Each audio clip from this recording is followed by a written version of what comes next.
The Rotoworld player news. I'm really getting close to being at this wedding.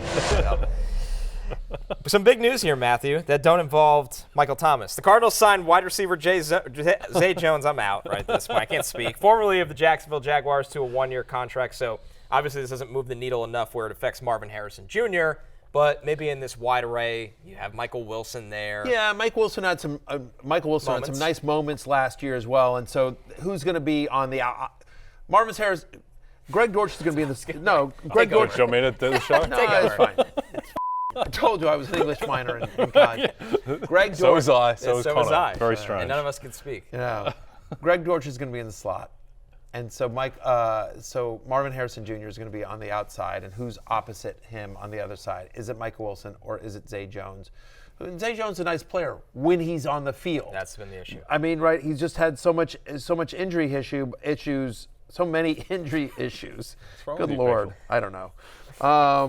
But if he can stay out there, like he's a nice player. It's just it's a 1-year prove-it deal. Look at this group. I mean, you need a professional wide receiver in this room. You can't be like, hey, Marvin Harrison, here's 275 targets.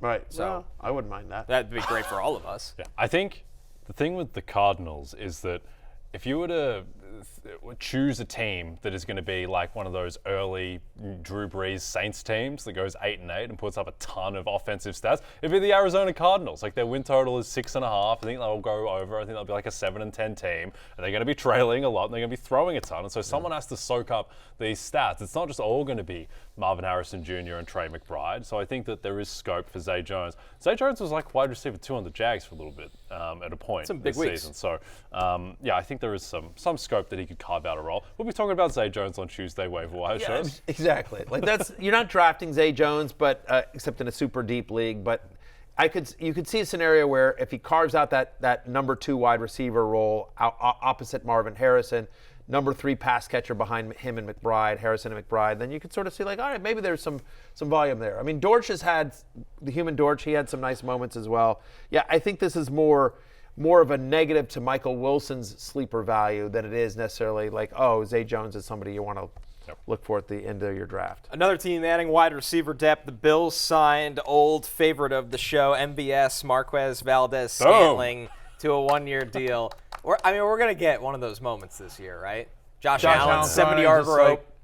Yeah, like, do you think it was one of those things that's like, hey, man, like, you helped us against the Chiefs, when we were playing the Chiefs. Thank you. Like, thank you. Here, come on over here.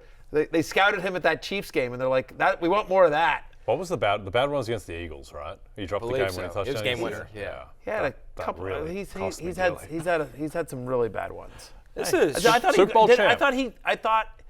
I thought against the maybe I'm misremembering the game, but I thought wasn't the Chiefs Bills game he dropped a bad one too?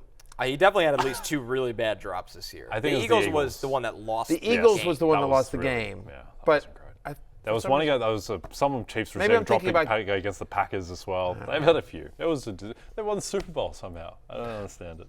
This is an odd wide receiver room, Matthew. The Bills. Keon Coleman drafted in the 2nd round. Your boy Curtis Samuel. I mean, we like Khalil Shakir. We like Khalil Shakir.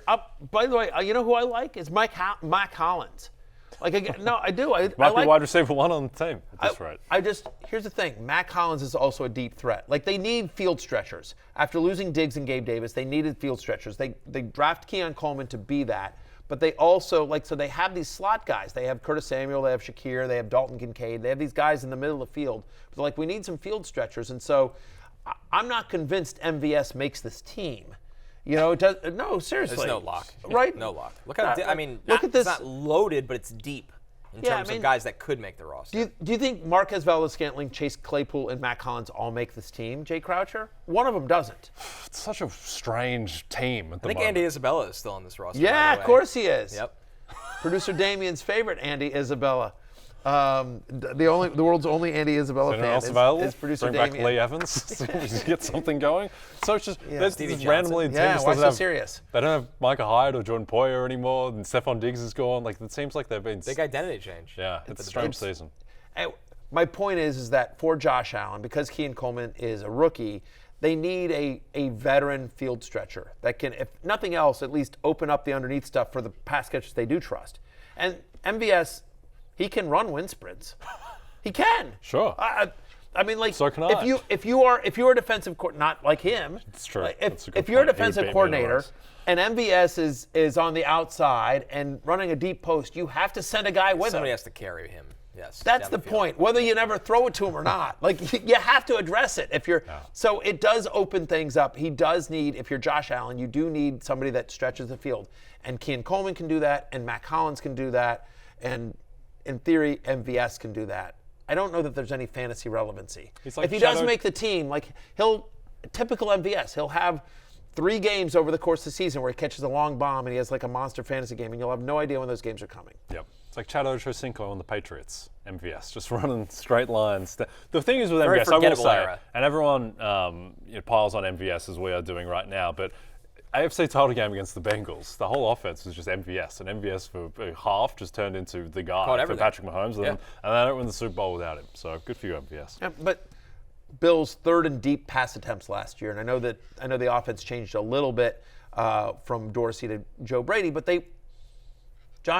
when you have a cannon of an arm, I'm assuming because I don't, but when you have a cannon of an arm, the way Josh Allen does, proud Fantasy Life investor Josh Allen, when you have a cannon of an arm, like you want to chuck it, you want to use it, because if you don't, he certainly does. because if you don't use it, you lose it. That's what they say. Yeah, that's science. MVS just texted me he's not investing in fantasy life anymore he's after pulled all of the his segment. funds. Yeah, Doesn't he was invite going him. to. No. Hey, it's Matthew Berry from NBCSports.com and Rotoworld.com, and I want to thank you so much for watching whatever it is you just watched, or if nothing else, being too lazy to click out of the autoplay after this video started, after whatever it is you actually wanted to watch finished. But now that you're here, I'd like to take a moment here to ask you respectfully now, okay? I'm asking you respectfully to subscribe to the NFL on NBC YouTube channel. You'll get the latest Rotoworld fantasy news headlines, all sorts of great shows, including my own Fantasy Football Happy Hour. So go subscribe now. Again, I'm asking respectfully.